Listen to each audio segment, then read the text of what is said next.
Ladies and gentlemen, boys and girls, welcome back to the channel. It is 6:07 a.m. East Coast time, Saturday, August 10th. Happy weekend once again. Hopefully your Friday nights all went well. Hopefully you were all safe and not foolish. But yes, we have a two-game WNBA slate today. The MLB video is uploading right now. There will be an NFL video out today, and it is Saturday, so we're going to reach a lot more people because people are off all day and they have time to watch a WNBA DFS video. Maybe, I don't know, but if you do, welcome to the channel if you're new here. My name is Sal Vetri. I cover daily fantasy sports in the NFL. There will be a video up today, WNBA. Clearly a video up right now as you watch this, and the MLB, there is a video up. No NBA yet, I do cover that. That's not till October. So before we get into it, just a couple of housekeeping things. I do have an NFL course. It's officially out 2 days ago. Very pumped. Still do have the promo code out. It's linked down below. I do a ton of stuff. I show you how to make data sheets. I show you how to just get better and win money at daily fantasy sports. Again, click the link down below. It says everything that's in the course. It is very comprehensive, almost 6 hours of videos. It is 20 pages of downloadable PDFs, everything that I created. Been working on it since May. Trust me when I say I put every single thing I know into this thing. About 10 people or so are in it right now. I got feedback from 3 or 4 of them, hoping to get feedback from more. A bunch of people already finished it, or those 3 or 4 did. They're saying great things. I'm excited to hear what I can potentially improve. I'll always be adding more, what they like the most. And yeah, I greatly appreciate it. If you click the link down below, it'll take you there. And the code SALNFL will get you $10 off until the end of the weekend, until Sunday night. So thank you so much. There's also WNBA projections down below. We'll take a look at those in a second in terms of what you would get. We'll block out the projections though, because that is what Patreon is all about. So link down below to Patreon is where you get the projections. NFL course is out and live. I'm pumped. There's 2 downloadable PDFs that are totally free. You can check those out as well. So let's get into this 2-game slate. And since you are potentially new here, or maybe you're a returning subscriber, if you hit that subscribe button, helps me out a ton. The like button, comment anything you would like down below. I'm willing to help and answer if you have any questions. But the subscribe button helps. We are like 18 subscribers away from 6,000. Very excited. So let's get into it. Monique Billings, she didn't play in the last game. She didn't get on the court. She's still questionable today. She's 5,900, and I color coded some things just to see how important that person, if it's in red, is going to be if they're off the court. She had Monique Billings, 0.84 point per minute player. She does actually average 16 fantasy points per game. So this is actually going to have to be a big void. 18.7 minutes per game she averages. Big void to kind of fill if she is going to be out once again. We'll kind of take a look at it. Diana Taurasi, once again, she's out. I don't think she's going to play this year. This back injury has just been nagging. It's very sad for potentially one of the best players, if not the best player in the league at the guard position last year. Essence Carson is still going to be out. She's going to be out for a while. So we're going to still have, with no Taurasi, with Essence Carson's out, minutes to go around for the guards in Phoenix, but Brianne January is back, so you can take about 30 minutes per game, 29.8. You can take those back and you can kind of distribute them to Brianne January. Some players are going to get less time now that she is probable today. And then Alana Smith, a player who wasn't seeing a ton of minutes, 7 minutes per game, but she still is going to remain out. So the big news here is that Brianne January is probable for today. Doesn't mean she gets her full 29.8 minutes per game average. No, I think she's going to be closer to the 25-minute mark. But that's still okay. And then Monique Billings being questionable is something that we have to monitor as time goes on, because this actually is a decent news spot. It's about 20 minutes that are going to be affected and distributed to other players in this game for Atlanta. So let's get on to the next part of this. Target offense sheet. Also in that NFL course, I do teach you how to calculate pace and all that type of stuff for what you can use for projections. So what we're getting here are some of the slowest paced teams in the league. It's like about 4 of the 6, 4 of the 5 really slowest paced teams in the league. Usually if there's a pace around 80 or higher, it's a good game. Now we're at all these. 75 is a slow game. 71.5 is this is the slowest game I've seen all year. Dallas versus Phoenix, 2 teams that play at dead slow pace, 2 of the 3 slowest paced teams in the league. Nothing stands out here in terms of games that I'm trying to target. We'll get into some of the matchup issues. When you have Dallas against Phoenix, Dallas has been extremely well at limiting Wnba Bonner. They are the number 1 team against the guard position this season in terms of limiting fantasy points. And they have, she's been $11,000 and she's been balling against other teams. And she's out there for 34, 35 minutes against Dallas. And she can't crack 30 fantasy points. That's not good. That's not great, but on a 2-game slate, if she cracks 33 fantasy points, it's still not good for her price point. But based on the fact that not a lot of other players on the slate can do that, it might be needed. So that's kind of the strategy you have to think about today. On the flip side of that, they're one of the worst teams, bottom 3 in the league against defending the forward position. By far the best forward on the slate today is Brittany Griner. We don't have any of the other elite ones, right? The Nikas, the Liz Cambodges, Asia Wilson's still injured, the Elena Del Dons, no Jonquil Jones, no Natasha Howard. It's just Brittany Griner. She becomes almost like a lock today. I don't know how you get away from her. in a matchup that is not only beneficial, but she's probably the only player on the slate. I mean, Bonner can definitely go for 40, but the matchup kind of limits that. She's probably the most likely, definitely the most likely, but maybe the only player on the slate that I think can touch 40 points today, and she can do it a lot easier than anybody else on the slate, if indeed somebody else can.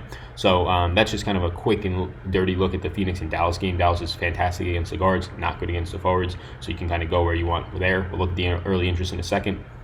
Indy and Atlanta, again, nothing really standing out too much here. I do rarely get to Indy players, but based on the fact that the other game in this series is Dallas, which I rarely get to Dallas players, and they're facing Phoenix, which is a tough matchup for the forwards and kind of a tough matchup for the guards. Then we already talked about the Phoenix side having difficulty at the guard spot. The forwards will be in a nice spot, but there's only like 2 playable forwards on Phoenix.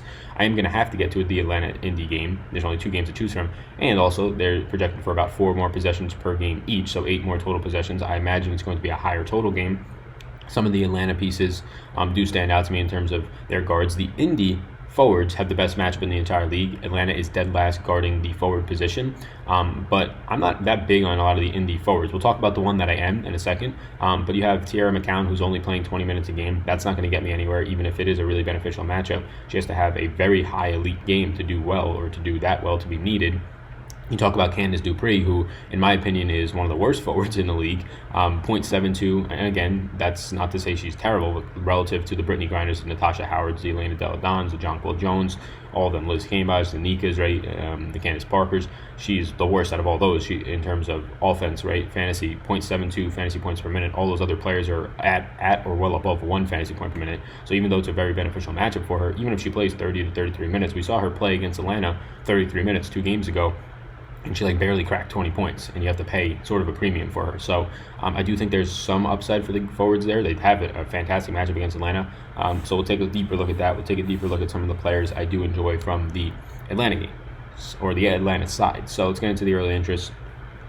Once again, I'll always say for the new people, especially since it's a weekend, this is not my projection sheet. This is my projection sheet. This is what you would get if you did sign up for Patreon every single day. I update it throughout the day. Yeah, right here you can see this is all blacked out. The projected point per minute, the projected points, which is the big one, and then projected value, which is also the big one, shows you who is the best value bang for their buck based on the algorithm, based on what this is all telling you. So you would get that if you sign up down below on Patreon, and you get it for a month at a very reduced price of like $14 a month or whatever it might be, which is like literally like 45 cents a day. And if you can't turn 45 cents a day and make a profit from my projections, I don't know then, because they're definitely working for other people at least.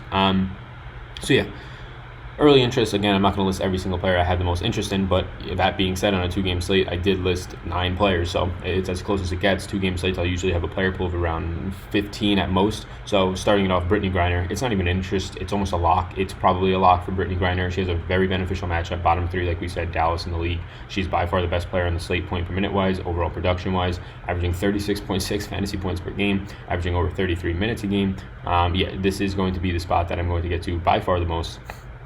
It's not even without question. She's going to be in my main lineup. Jessica Breland at 7,600. She's probably one of the 2 Atlanta players that I would target.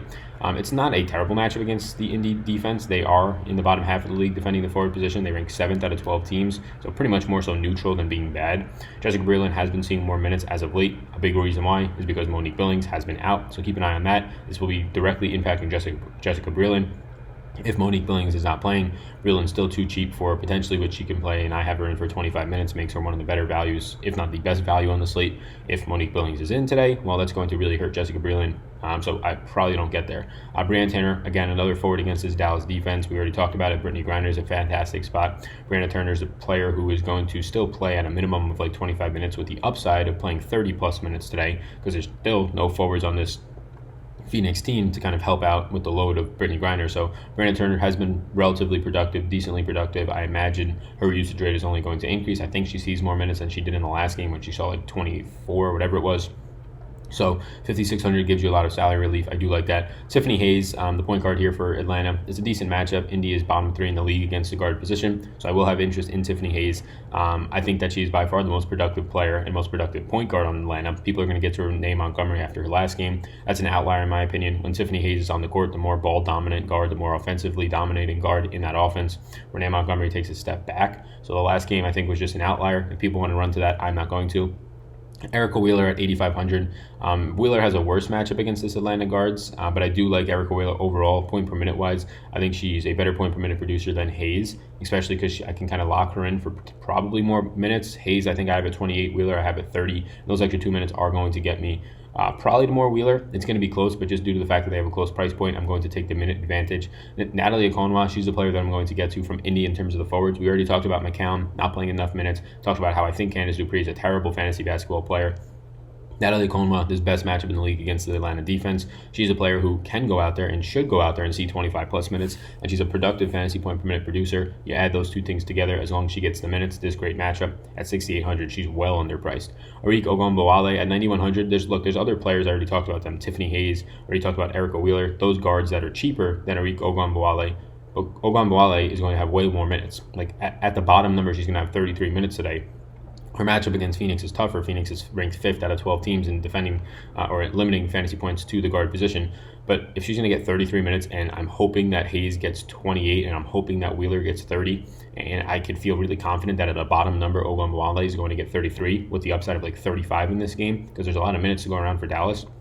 I'm going to have interest. I'm going to have interest there. If I rank her for 35 minutes, she becomes a better play than both of them. If I rank her for 33, she becomes a slightly to right around the same type of play. Alicia Gray, the exact same team. Alicia Gray grades out as a really nice value today, if indeed I give Alicia Gray in the 30 to 32 minute range. Again, her minutes have been kind of all over the place. She could see 27 today. She could see 25 today. But if she gets 30 to 32, which I have her in for right now is 30, I believe, she's a really good value at 7,200. And I say really good value lightly. The pricing today on DraftKings is actually really good. It's pretty tight.